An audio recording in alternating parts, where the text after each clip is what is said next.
Hey guys, we're here with Chad Rawlings from Superior AV, and on this episode of the podcast, you're going to hear why people wax coat guitar strings and how that actually became a thing, why company culture is so important, and why it's important for your employees to understand the company values that you set in front of them. Stay tuned. Hey, this is Liz, and you're listening to the SouthCack Syndicate Podcast. Good day. Good Friday. Not technically Good Friday, yeah, that's but true. It's almost. a Good Friday. Hey, we're almost there. It's a Good Friday. Yeah, we are. Almost. Opening day for the Cardinals was yesterday. What? You talking sports? Come on now. It's St. Louis. Oh. That's about all I can talk, and then somebody has to tell me what's going on. Or if it's They have to tell you what to say. Yeah. I know that I believe spring training, it was like 1 to 24. This feels awkward. It was tough. So I don't know if that's going to let us into any part of knowing what the season's actually going to be, but good luck to St. Louis Cardinals. I am Jared, along with my lovely co-host, Kyle Voss. Today we've got Mr. Chad Rawlings from Superior Sound and Consulting, DBA, Superior AV. There you go. I got that. Did I get that right, Chad? You nailed it. God, one time. Yeah, I know. It's a good thing. Good? It's a good thing. It's all you're thinking about the whole time, wasn't it? Yeah. It One was. and done, nailed it. That's right. So we have both known Chad for a long time. I may have met you before Kyle. That Oh yeah, got introduced before, to you. long before me. So today's podcast is going to be based around music, consulting, sound, running sound for venues, professional acts, startups, etc. Yeah. Well, I mean, I'm sure we'll talk a lot about your challenges in your business ventures that can kind of translate through, whatever kind of business you're running. That's right. So, Chad, tell us a little bit about how you got your start. I met you when you were running a music store 12 years ago. Does that time right? I think it may have even been before that. Okay. Maybe. So if I go all the way back, I kind of jumped ship, changed careers. 1999, 2000. I opened up the Musician's Den in November of 2001. Oh wow! November. That was gutsy, but Christmas season was there, so banking on that. And and ran that until 2013. So what's the primary source of revenue in a music store? Is it selling instruments? It is. But in the modern music store, it's not just instruments. It's not just product. You really have to have a full scope. So we offered lessons, obviously, and at any given time, of course, we had guitar, we had bass, we had violin, viola, we had drums. Right. So we tried to round that out. We really didn't do woodwinds and brass, but now is there a rental aspect to that too? There is for most music stores that want to build their business around the local schools and the rental business that show up with that. That wasn't really my focus. I really wanted to stay more with non-band, right? Students, customers, instruments, that kind of thing. You wanted real band, not school band. Jared, I did not say that.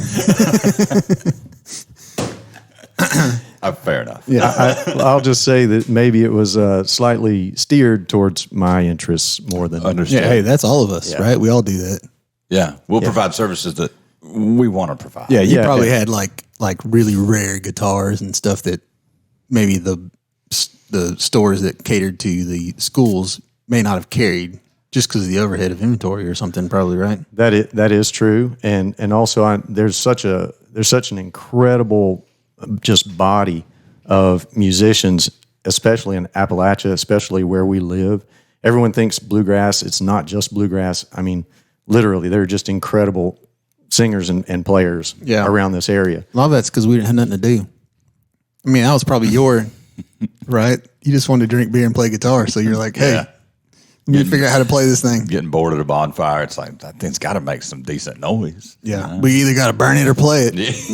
That's right. That's exactly right. That's right. And if you burn it, then you had to come see me. Yep. That's right. Or if you were bad, somebody burn it for you and move on and hand it to somebody else or something. But there's a lot of, I've always bought elixirs. You had sold elixirs and turned me on to that. I'm not going to call it new tech, but I guess it's the first company that wax covered strings. At that time, that was definitely new. Yeah, absolutely. And it was actually from a company that didn't even make strings. What? Gore, that makes Gore-Tex for your boots, developed that coating. That's no joke. And they actually bought strings from whoever would sell strings to them the cheapest. Dario, GHS, Ernie Ball, anybody. Interesting. Yeah, and then they would coat them, package them, and sell them. Put their coating on them. So And that's how that got started. Well, I didn't know that. Yeah, that was actually Are Gore. they still around? Oh yeah. They're still. I mean, they're it's still. excellent. If I'm in a store or something, I'm still looking for those. what's the advantage in a coated string?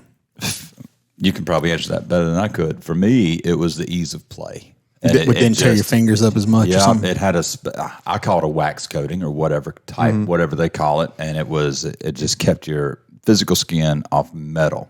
Now you'd wear through it. The wax would wear depending on how much you were wearing up and down the neck, but it was a night and day difference when I hooked up those for the very first time. Yeah. And I never looked back. That was the only string I ran Yeah. for years. The funny thing is all the the smart people who do advertising for somebody, for a company like that, is they last longer, right? Mm-hmm.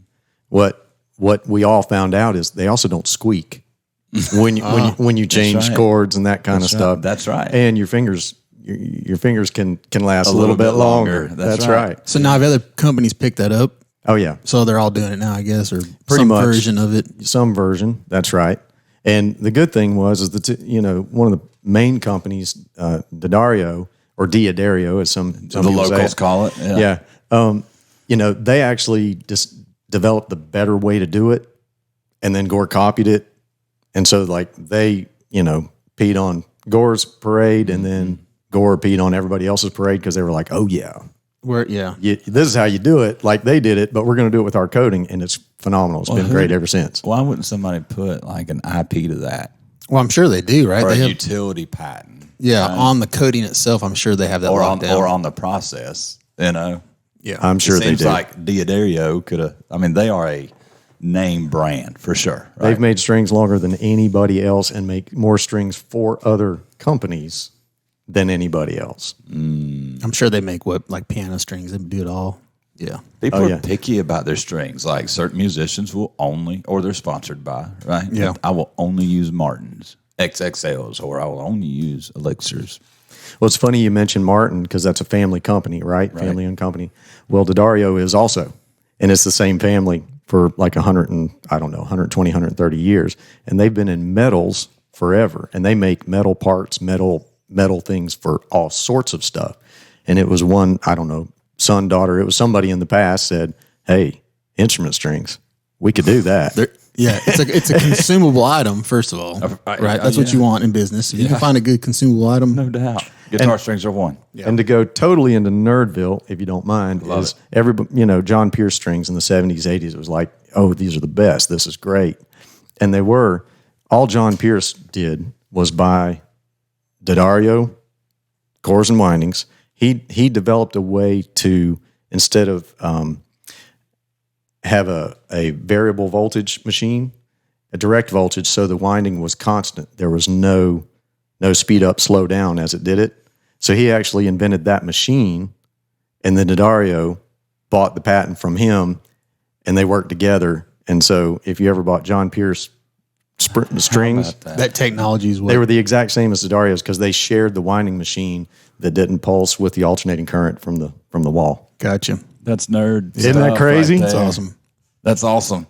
So you also have a small following of custom jobs, right, for Guitar Works, whether it's touring musicians, close relatives, friends, something like that. Tell us how you got started in that. Was that just passion turned into, yeah, I can do that? And then you just started changing out pickups for guys or anything like that? Or did you have a plan? It wasn't like that at all. There was no plan. Basically, I traveled a little bit and played over, a few states when I was young. And when things would break, I had one guy that I would take things to, and he was kind of a staple in this area with pro musicians. And so he would fix my stuff. And every time I'd go and he would fix something, my amp or guitar or whatever, he would talk to me in this language I did not understand.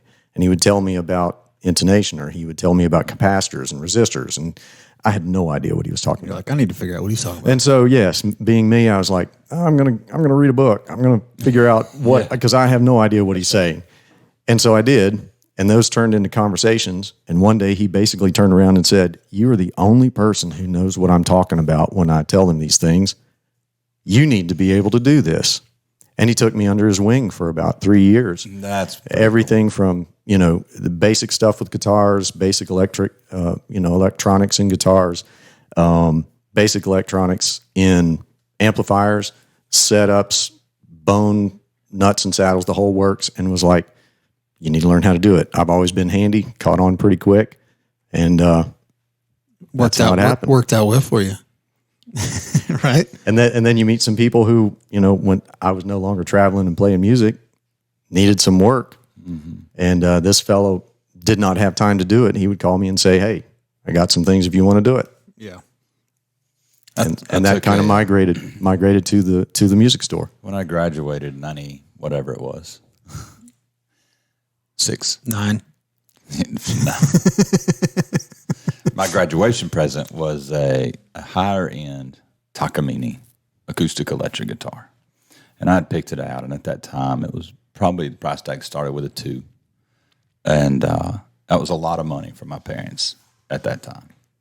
But they made a deal if I could graduate, And you didn't pawn it. yeah, they would buy me this guitar, and so they did. It was my first real guitar, and it was super nice. And then I went to pick it up one day, and man, my electronics went out. And I did a whole bunch of research, couldn't find the parts. Not that I would know what to do with them anyway. Called Chad. Chad, can you fix this? Bring it in. We'll take a look at it. Yeah. Well, if I remember right, you had a hard time finding the parts as well. The actual factory component discontinued that model, so we couldn't get the exact replacement. But it was completely fried, and but ended up picking it up with another Takamine unit in there, and I still have the guitar, and it plays like a dream to this day. It's probably one of my favorites. Man, that's awesome. Yeah, that was a full retrofit. Yeah. Yep. Yeah. Takamine rep was like, "I'm not sure you can do that." And I said, "Well, We'll figure it out. I'm going to give it a try. we're We'll gonna see try it." what we can do." And then I've been doing business with Chad before that, during that, and bought a Breed Love, which was, if I'm not mistaken, 2 brothers got together and started a guitar company. Is that correct? Yeah, actually, Bob Taylor's 2 first luthiers that he hired and trained when he was working basically out of a workshop behind his house was Larry and Kim Breedlove. And they worked for Bob forever. And when they decided they wanted to, Kim's a real creative. He's just a visionary and great ear. And Larry is the technical guy. He's the guy who can just build anything you want, Mm-hmm. They went to Bob and said, "Hey, we want to strike out on our own, and it's been great, and thank you so much. And we're going to Oregon, and blah blah blah." And Bob Taylor financed them, outfitted them, helped them get started. Bob Taylor's Taylor Guitars. Bob Taylor Guitars, Okay. yeah, and outfitted them. Actually helped them build a machine that would do something, whatever that they needed done, and said it's been great. And Larry actually bounced back and forth between Breedlove and Taylor, even during that time. Is Breedlove still an existing company today? They are. Tom Bedell, who was the heir to the Shakespeare fishing lure company, loved guitars and built one when he was in grade school or high school or whatever. I'm not sure. Anyway, when he basically had the windfall of the family business, he sold it and he bought Breedlove. Oh, so he runs it now. That's cool. And his name is Tom Bedell. I was wondering how fishing lures got into the guitar world. That's how it happened right there. So, crazy. So you said of 2 luthiers, right? Luthier is like a master carpenter that builds guitars. That's the term. Yes. Luthier. Yeah. I don't know why. And I draw that distinction because people call me a luthier and I'm not. So I'm a highly qualified technician. Mm-hmm. And I'm certified and been through training with manufacturers and blah, blah, blah. But I don't cut down a tree and build an instrument from scratch. Yeah. Okay? I don't do that. And a luthier can basically take... No. I bet you could. Like how about we make one out of carbon fiber? Could we do that? Yes. That'd be awesome. Yes. I think somebody's actually done that. Yeah, rain song. It's been done. But I would see those. I'd be like, that'd be so cool to do. But I wouldn't know the first thing about trying to connect the neck to the body and all that stuff. That's just one long bolt. No, I can do all that stuff. Yeah. but cutting down that carbon fiber tree might be. I got a roll of it at the Where do house. those grow? We're going to go to the carbon fiber farm. One of the things you said I don't want to kind of pass over that I think's very interesting is how Taylor helped somebody else start another business that basically is in direct competition with himself, right? And I think that actually happens a lot more than people realize. You just never hear of it or see it. I was actually watching a video the other day of a guy who builds engines. And he was telling a story, and he was talking about how, all these people that he worked for in the past basically helped him get to the next level. Even though they knew he was going to directly compete with what they were doing, they were generous enough to be like, yeah, let me help you out. Let me get you in this, you can come work out of my space for a while, whatever. I think there's two aspects of that. One is we always say competition breeds revenue. Okay, it just makes me better if I'm going to help somebody do in the same industry, right? And we've seen it in stuff we've done here in Walhalla. The other side of that is, as a mentor, you have a responsibility. Like if people would work for us in the corporate world and they wanted to leave, I'm not mad they're going to leave as long as they're not, upset that something we did. Let me help you on your next journey. You've been a great employee. Why wouldn't I help you on whatever your next venture is going to be? Yeah. Because, and people, there's reasons people leave, and that's because they have different ideas usually. Mm-hmm. Well, good for Tom. I battle being a serial entrepreneur. If I had unlimited funds, I probably would have started dozens of businesses by now. But what I found with people who are visionaries and who are entrepreneurs, they tend to focus on different things. A lot of people who go, I shouldn't say a lot of people, I'm not qualified to say that, but I know people who've gone into business with the focus of making money, which is not a bad focus, but is it the primary focus? Is making money going to be the passion that drives you into something great? And the people who are the actual visionaries generally are not scared of competition because they're focused on something else. Something that hadn't done. And I've spent a lot of time with Bob Taylor when I've been out there doing training and that kind of stuff. And his whole goal, whether you like his guitars or not, is to advance guitar building. Mm-hmm. That's it. So when Larry and Kim came to him with new ideas and fresh ideas that weren't his, he said, "That's awesome. Yeah. Do that. Let me help you." Yeah. And in the corporate world, I find that happens too. There are other goals, other fixations than just the money part. And it really is, I'm going to do something great. I'm going to leave a legacy. I'm going to help people rise up who are smarter than me, better than me, more skilled than me. Mm-hmm. I'm going to get to watch this happen. And the excitement happens when there is the new idea, when there is the new thrust, when there is the new thing. And it's easy to get behind. It's not about ego at that point. And those companies generally are the most successful in the end because they're doing it for the right reasons, right? I think of Elon. I don't think money ever was in Elon's brain. He's like, no, I got these ideas of, we're going to send these rockets to wherever and they're going to land themselves. And all these ideas that he had then turn into, they made him a bunch of money, right? Yeah. It wasn't like, I think we can start an electric car company and make a ton of money, because he'll tell you the worst thing to do is start trying to build cars.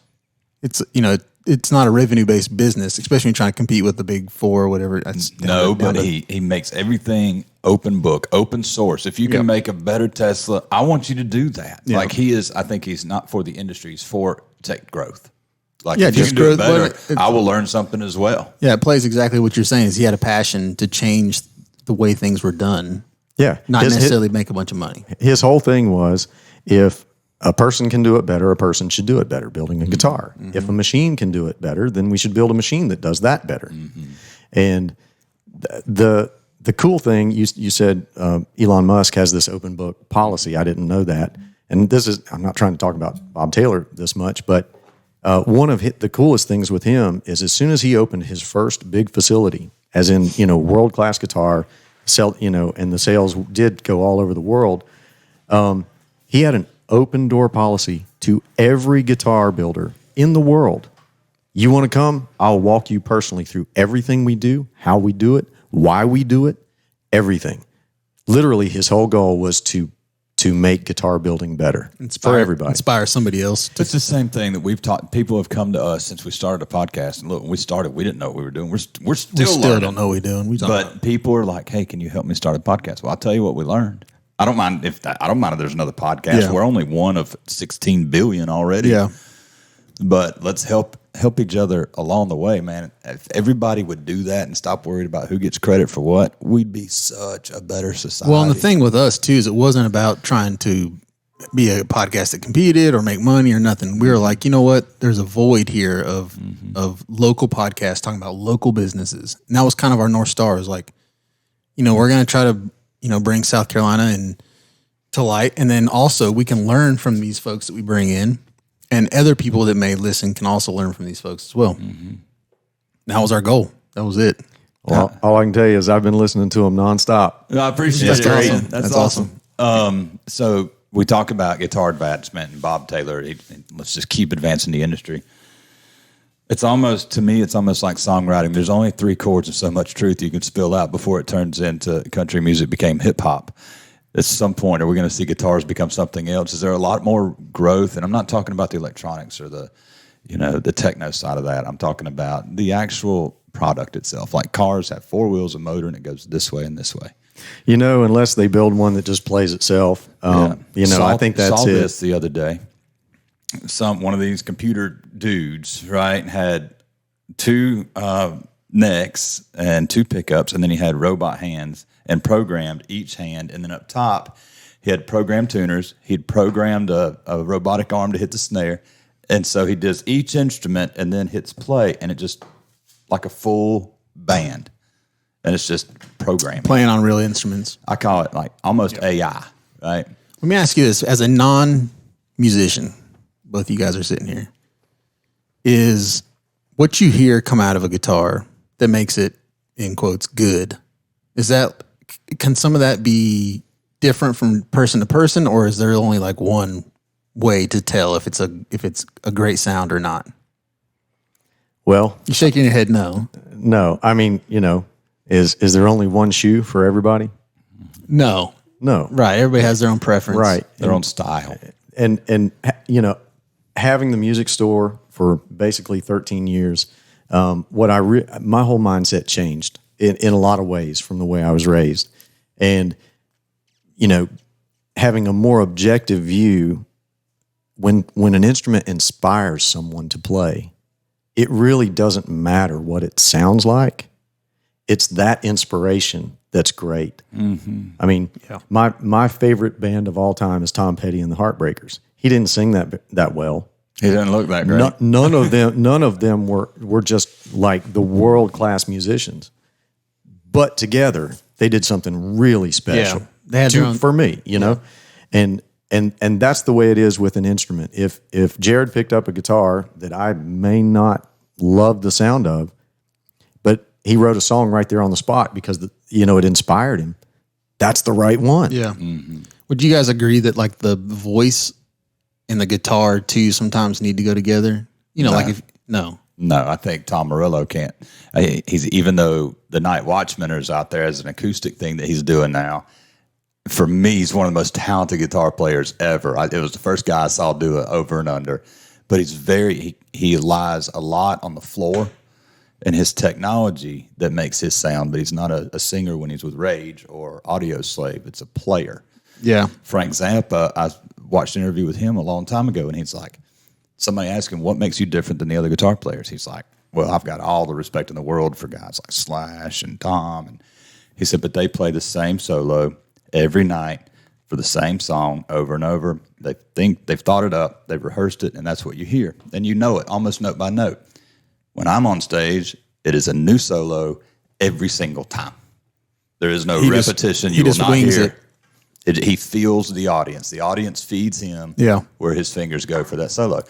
And I did not know that about him, and I thought it was super cool because he's absolutely right. I mean, I guess my point is, and when I say does it need to match the guitar, is like, if you have like a loose or raspy guitar, I don't know if these terms are proper because I don't know what I'm talking about, and then you also have a voice that is very much the same, right?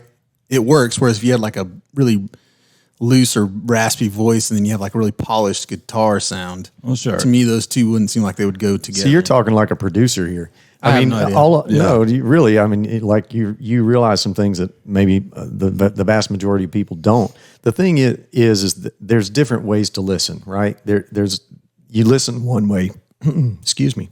When you're a player, you listen another way when you're a band member or a producer or a studio engineer. Absolutely. You listen yet another way when you're a front of house engineer on a tour with a big PA system and a lot of people there. So it all changes. So that's why from your question, could one guitar fit all is kind of what I took from you.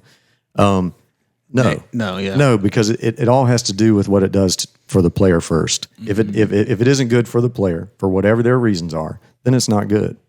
Gotcha. It's hard to fix that at front of house with a lot of buttons and faders and knobs if someone's totally uninspired on stage. At the same time, there would be no Mick Jagger without Keith Richards.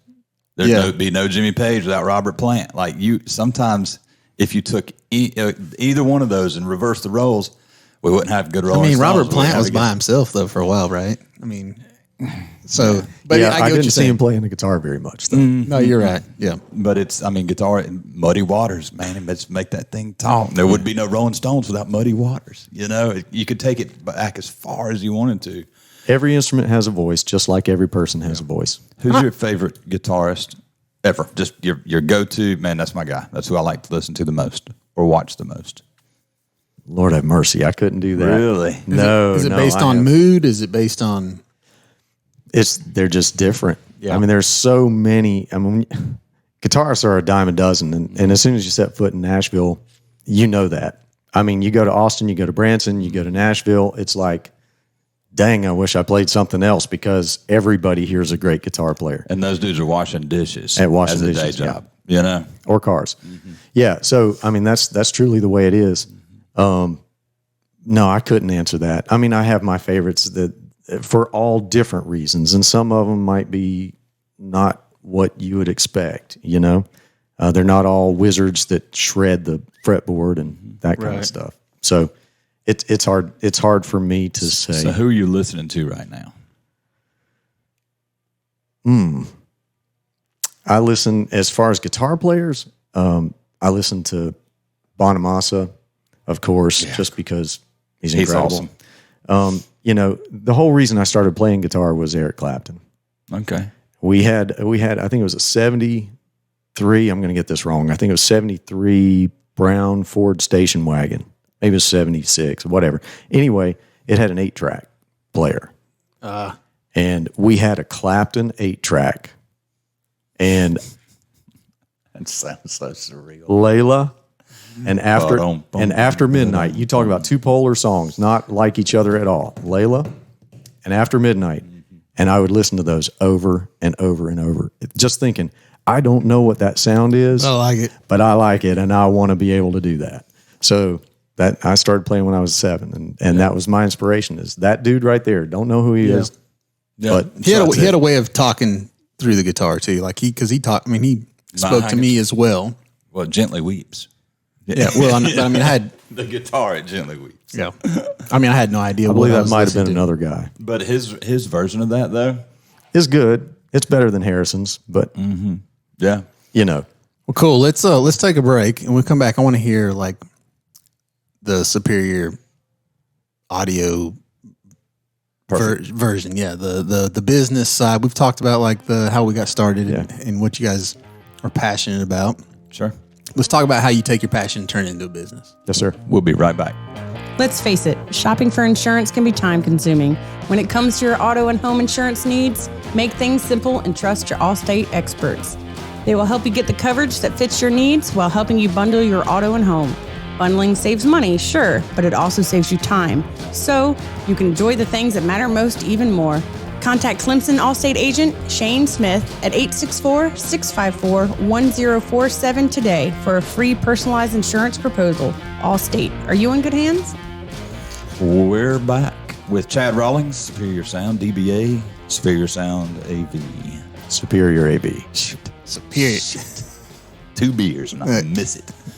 So, let's talk about exactly what Superior AV is, how you came up with the name. I really want to know, unless it's just by true definition, we are superior.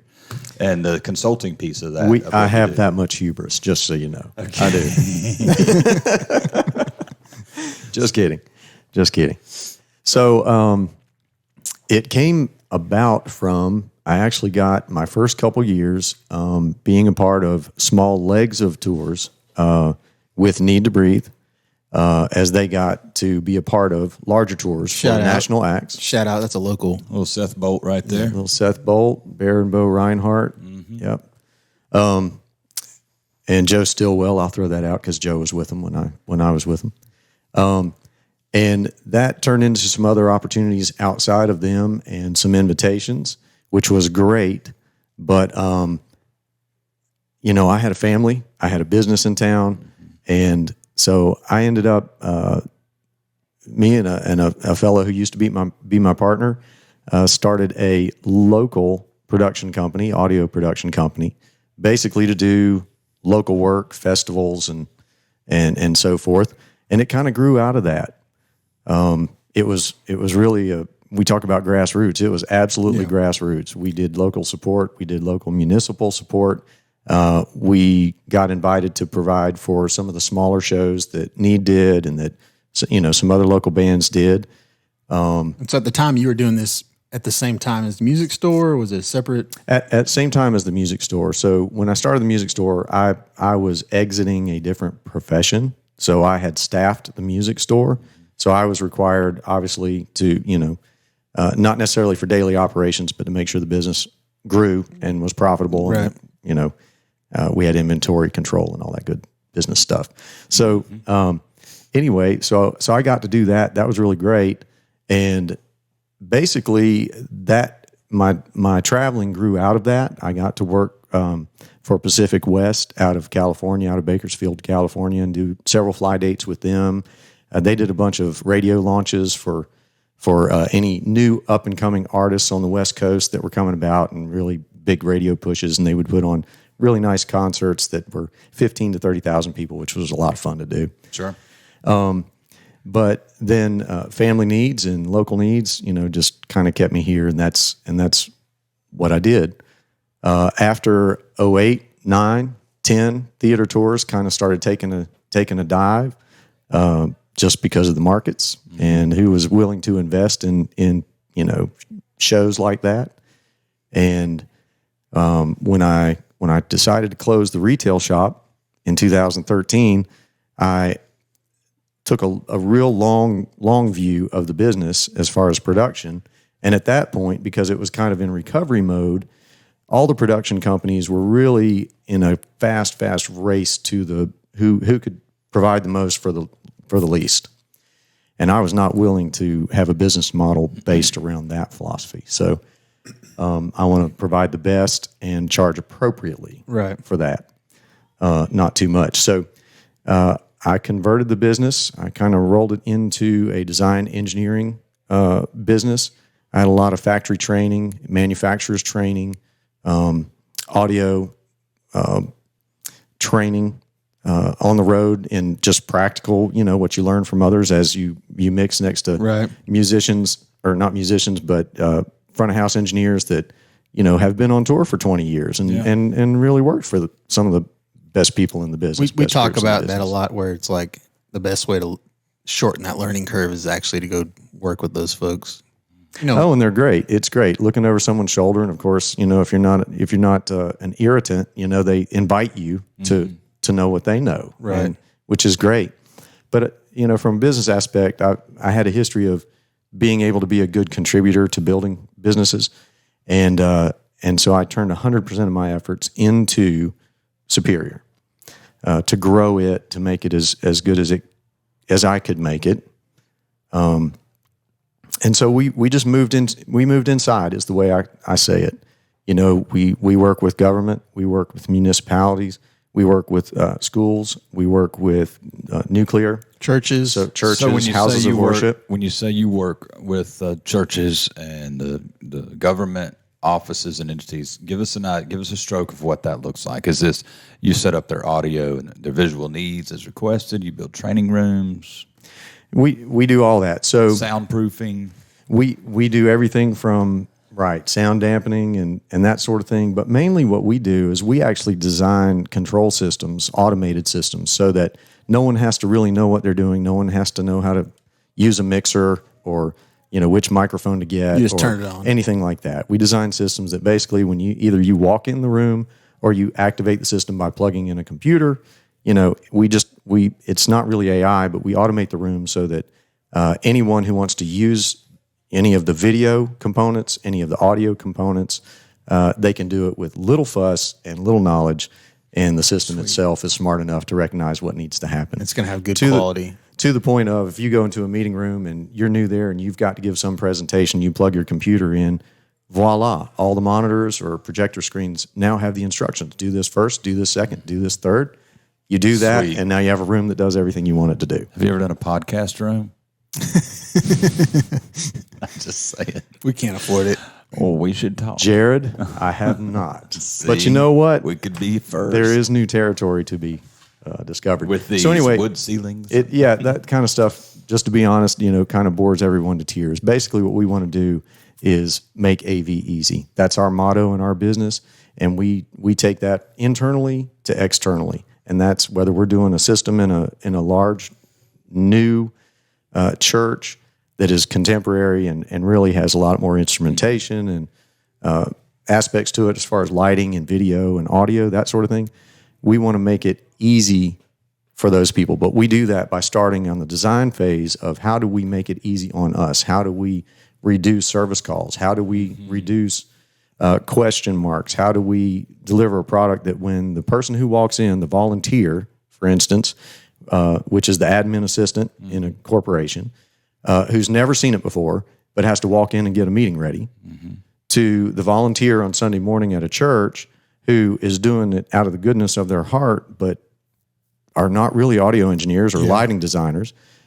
Can we set things up and design things so that person can walk in and know what to do and be able to actually be successful? Fired up, no problem. So you truly meet with the client, right, regardless, and sit them down through a design phase. So you're measuring this, but here's what we think you need. Here's why we think you need it. It's not just like, this is the amount you need to pay, and we'll have it done in 3 weeks. Like, they know exactly what the... That's right. You can hire anybody who has a cookie cutter. Hey, we've done this before, and it didn't turn out too bad, so we're just going to duplicate that. And that's scalability, and that there's a business aspect to that, but it never really addresses the needs of that client.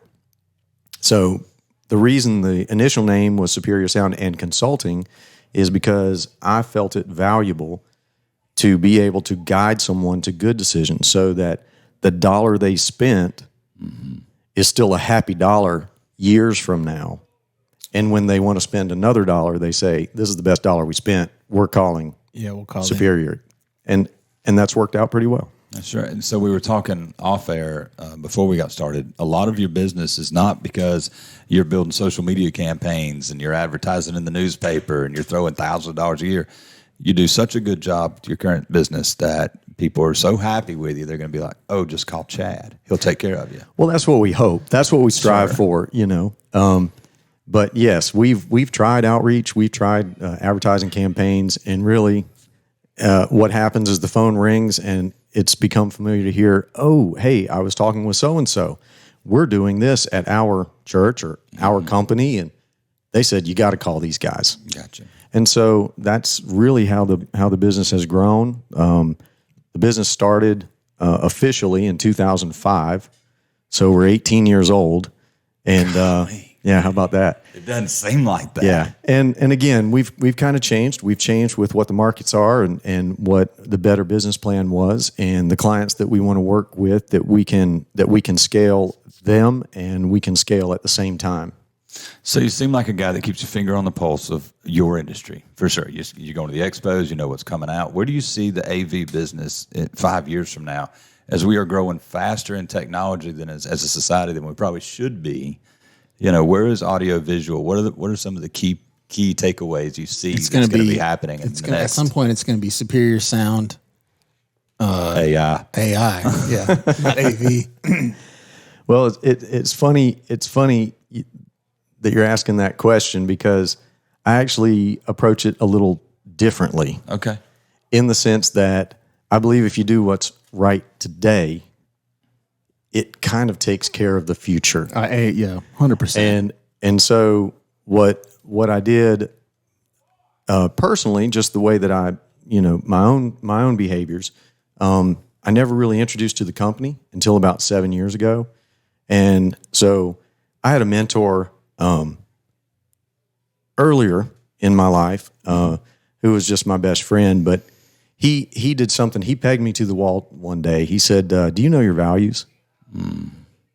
I said, sure, yeah, of course. I know my values. Yeah. And he said, write them down. I'd like to see them. This is going to be good. And so I sat down and I filled 2 pages full of what I thought were values. And I even distilled them, tried to really reduce them to these are the important ones. Right. We sat down again and he goes, those aren't values. Try again.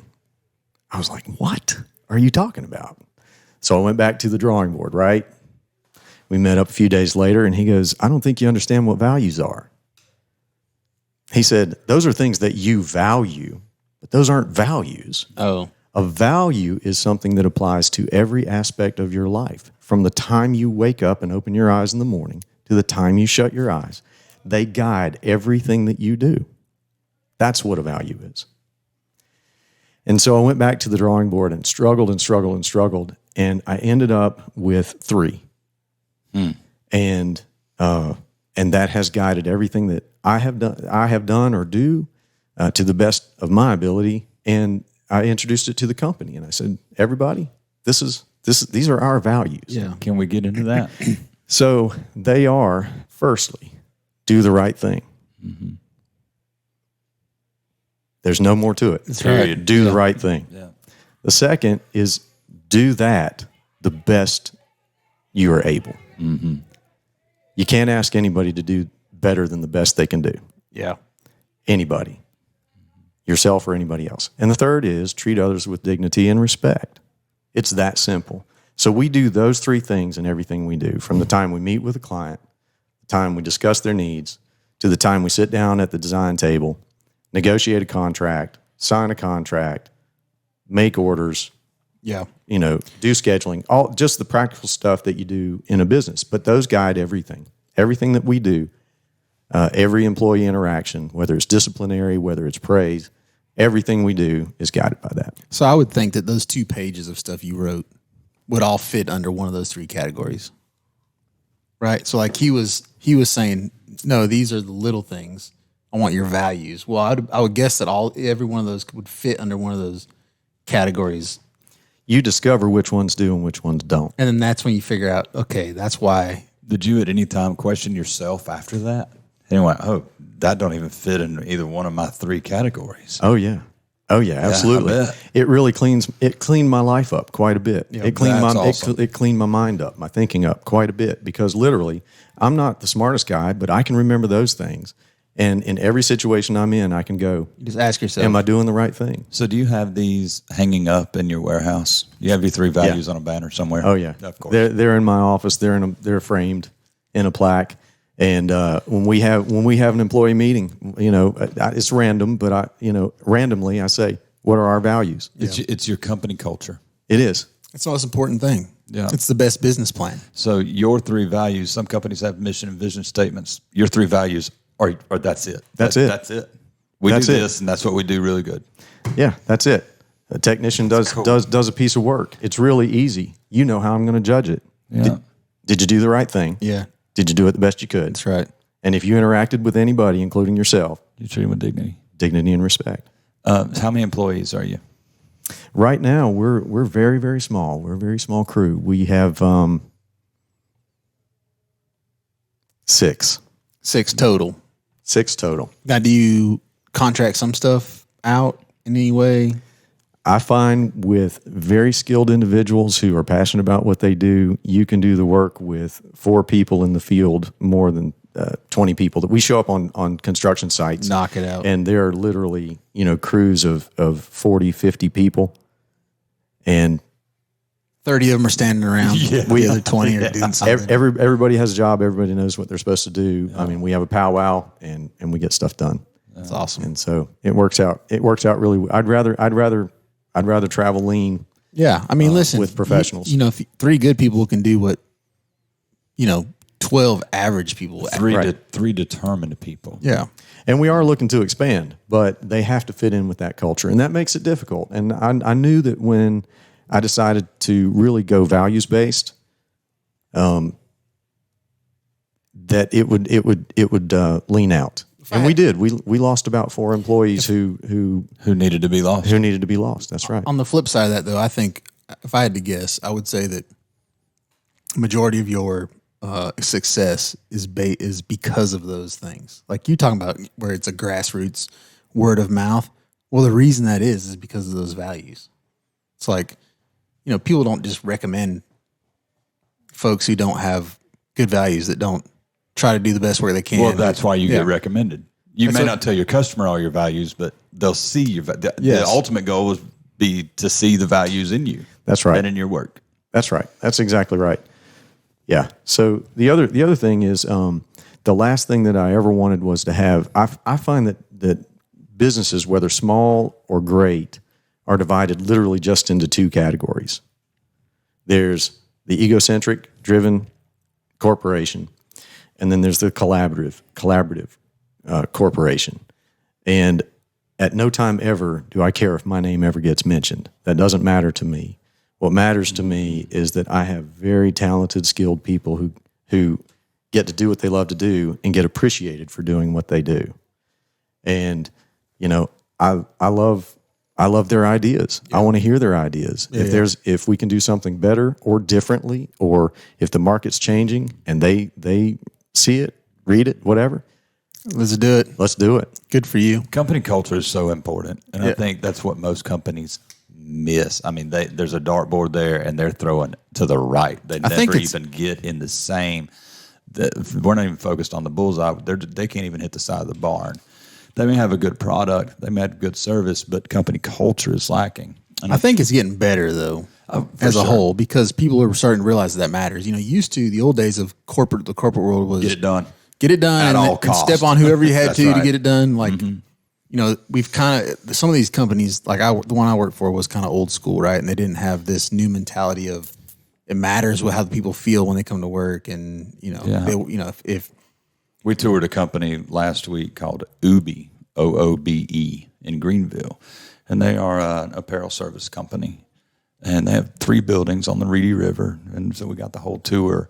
And when I say attention to detail, the door handles were pristine. The what they named the conference rooms and the meeting rooms all had a story beside it.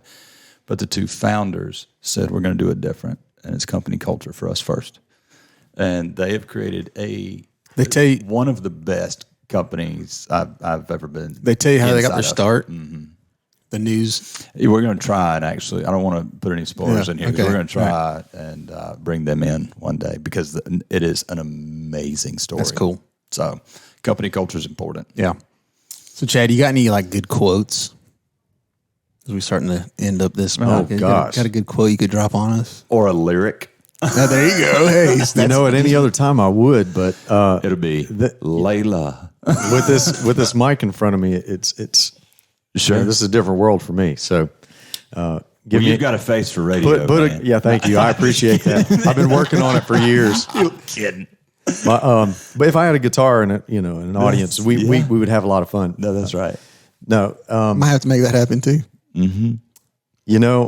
I'm serious. I drop them all the time. I'm an avid reader, and I love it when somebody else says something that's just really, really potent. But I don't know that I can come up with something. I would be the same way. Top of my head. I would be the exact same way. So, well, you can send it to us, and we'll read it on the next podcast. That's right. There you go.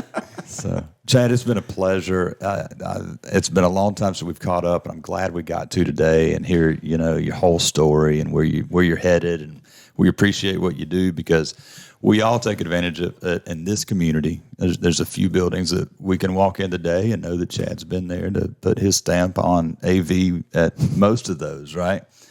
So you have a good service and a good product, and I love the values. For me, the gold nugget was the values of this podcast. 100%. So, Chad, we appreciate it. Tell people where they can find you on social media or phone number or address. We're real simple. We actually don't have a social media campaign or anything like that. You can find us at sscav.com. That's our website. Office number is 864-973-9793, and a good radio host would say that twice, 864-973-9793. And y'all make sure to give us a shout out if you call them. I need a jingle with it. That's right. 9793. And we'd be glad to help anybody who needs help with AV services. We do only service corporate and government. And what's your radius? And emergency services. Are you 100 miles within Oconee County or less? We go as far as Columbia, so about 150 miles.